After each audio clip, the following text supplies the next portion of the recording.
Until 11 o'clock today. That is the Kiwanis that is putting that on.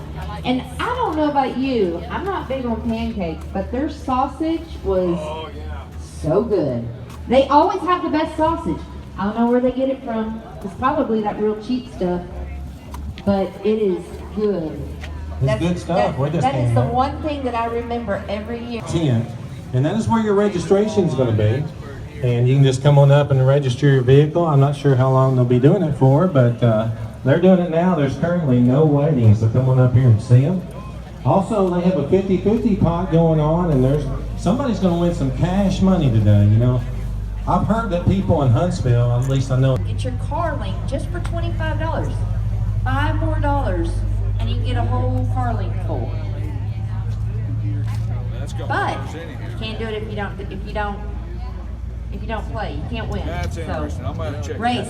The t-shirts, any of the vendors around here, guys, it's all going towards that. And we sure appreciate your help on it. That's right. 100% of the money today will be going to Lefty and his family. Speaking of families, and you know, they come back and they pay it forward, like Claire Bear. Claire Bear is here every year. She is 11, guys. 11 years old. Now, how old does that make everybody feel? 11. She is growing up. She's over there, she's serving her lemonade. Got you fixed up. You don't have to leave the square to do something to eat. We got you taken care of right here. Hartsville. And I believe we're going to be having an auction today. Is that right, Tony? That show down there. Yeah. Let him stretch his legs out down I can't hear you. I'm sure you can hear me say that. Our auction is going to be at 12 noon. 12 noon.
And doesn't really want to talk to people. So you may have to come up to him. But if you want your tickets, come and see us.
Oh, by the way, if you haven't registered, right now get ready to come do so. There's currently no waiting, and that is going to be over on the west side, right in front of the insurance. There's a blue tent. Just head on over and see them, and they'll get you taken care of. Appreciate you coming out.